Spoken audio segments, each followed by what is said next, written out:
They tell you that going to LSE is the golden ticket to a six-figure salary. What they don't tell you is the invisible cost of having this name on your CV. Here's the brutal truth about having an elite degree. If I could go back and give myself, 18-year-old self, advice, before the long, arduous route of real life, the brutal game, I think I'd give him a couple pointers that I will share in this video. The difference is that LSE and a lot of universities, whilst it highly depending on person, because there are people that go to investing and they make like, I don't know, 1 million by 30, or like that, I don't know, I feel like that's a lot of people's aims, and like not everyone achieves that, but you can make a lot of money if you go to like one of those consulting jobs and make 100k a year. But it's incredibly obvious early on to me that I would not be enjoying that. It would not be fun.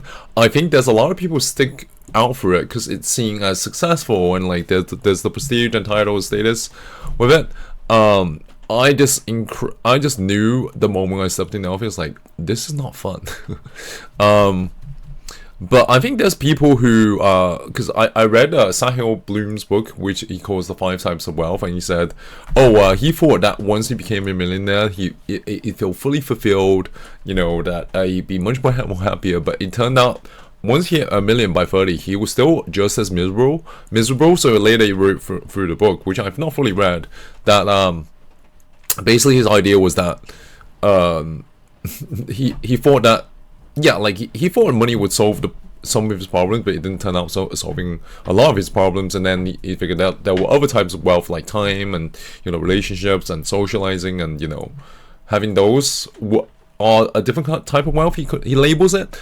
I do think he categorizes these things, and then I think people have different labels for whatever they call their thing. But he is right. If you narrowly just focus on money, which I think everyone probably does look at it because it's the most obvious metric, but it's also not the only metric of being alive, right? Like, you're also gonna die. So I mean, a lot of people say, oh yeah, you can't take money with you. I don't think you can take any with you. Like, taking anything with you is based on the assumption that heaven exists.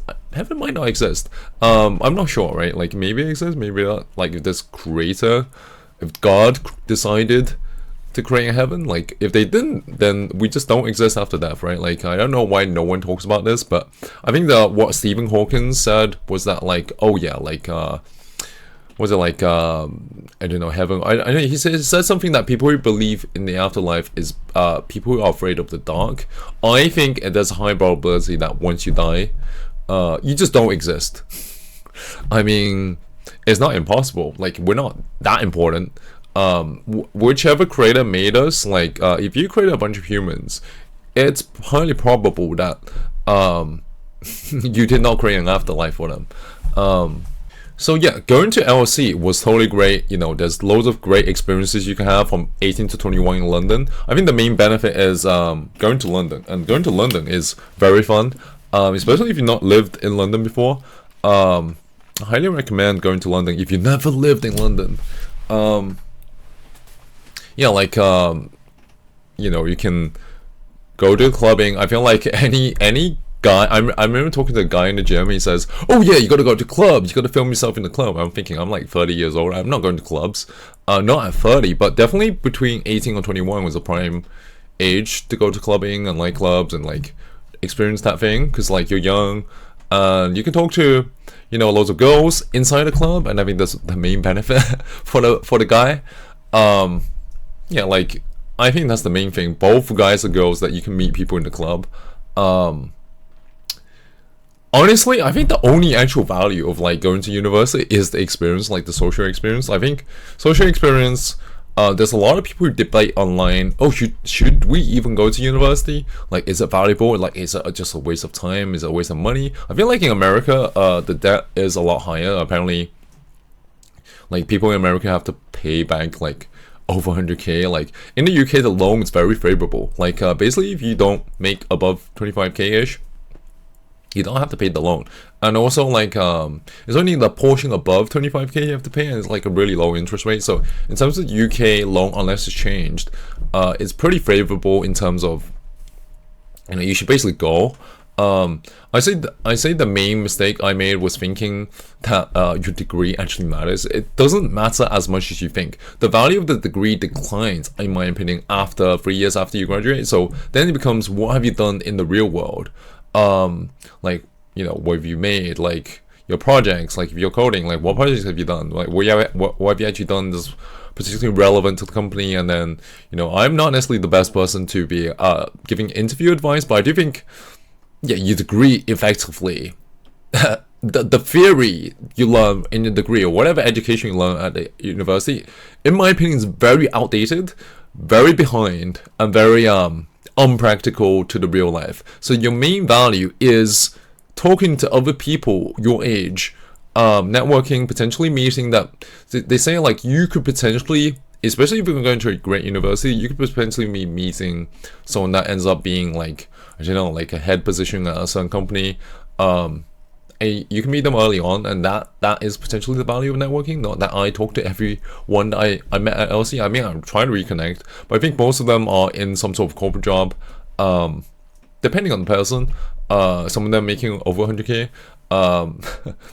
But yeah, like I think that's the main value is networking, meeting people, experiencing life as an 18 to 21-year-old during that time. I do think it's very short, but that's the main value. One thing I'd say about going to LC, and I think it's probably like this amongst other universities, because reading stuff about Stanford or like it might just be every university that's classed as prestigious or top, is that they'll feed you with like going to internships. So within, I mean, some people will want to do this and want to go on this field, like spring internships, summer internships. You can apply like to get this spring internships, and I did apply. Back then I was applying. I honestly, I don't think I was best at that game, but there are people that are great at this game.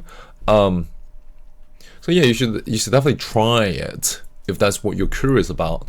I do think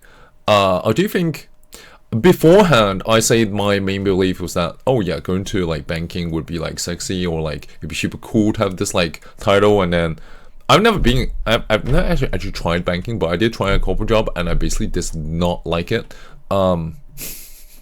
So I think a lot of it is just, I think it sounds great on paper. I think it's possible in life that there's a lot of things that sound great on paper, but it's actually not that great in reality, like when you're in the thing. So like, I think Sahil Bloom writes in his book that to the outside world, it looked like he was winning. He's making loads of money.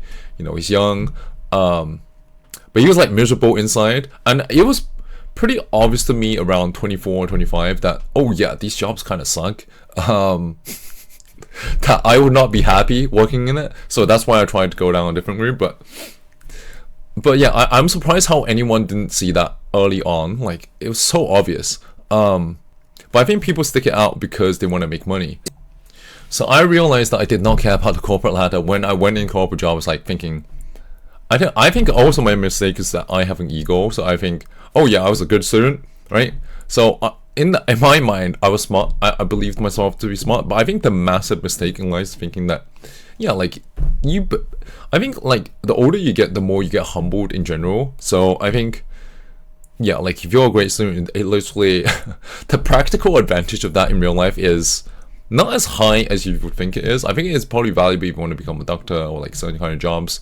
Investment banking, they do look at your grades, but it's not an ace card. It's not I don't know, if you play games, like it's not like I don't know, like an S grade weapon, right? Like it's not a trump card. It is like a small tool you can use early on in your career, but it's not, yeah, it's definitely not a trump card, or, you know, I don't know, unite move or whatever thing, right? Like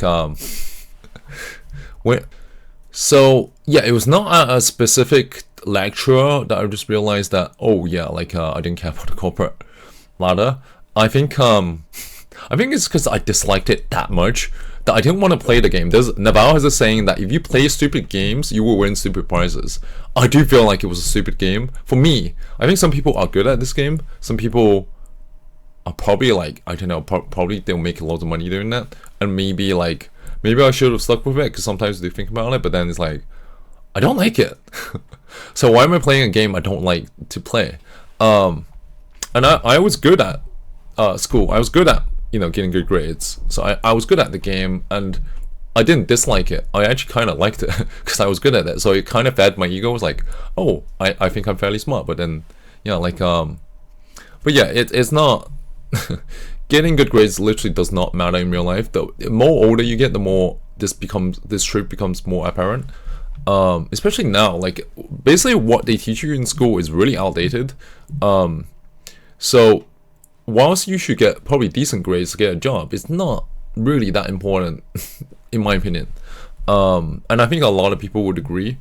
But so obviously in life you can go down a job, stable job, and do that, and that's what most people do. Or you can like start your own business, which is like the mega ultra difficult path. And I don't know, if I had to compare to any game that has difficult mode, I feel like it's probably over 50 times more difficult. It depends on how you do it, but it's definitely way more difficult. So I think the main value, the degree which I have discussed, is not necessarily the degree, not the theory, not what the professors will teach you. It's mainly the experience of talking to different people. So I think the main value is networking, be able to meet different kind of people. And I think whilst you're at university, you should maximize the amount of people you'll be meeting, and like don't worry about looking bad or whatever shit. I think like the environment of school and university is very artificial. Once you're out in the real world, it's not like that. So I think my probably slight regret is that I did not meet enough people. I did meet a lot of people in my first year, but I think I tried to deepen relationship with certain individuals in my second and third year, and I think that was actually a mistake. I should have like talked to everyone, as many people as possible, because I think it helps your experiences. It also increases your network and potentially amount of people you're meeting. Because also there's a saying that every person you meet will potentially lead you to your next opportunity. So the more people you meet, the more likely you're gonna bump into luck, is apparently what they call it. So I think definitely talk to everyone. So yeah, that was my slight regret, because I do think in real life you don't have like environments where you can talk to people similar to your age, like not as easily. Like you go to clubs or whatever. I think it's so different. So I think yeah, definitely talk to every person. I highly recommend that. If you found this video valuable, leave a comment and subscribe. Thank you for paying attention. If you stuck this all the way to the end, I'll give you a thumbs up.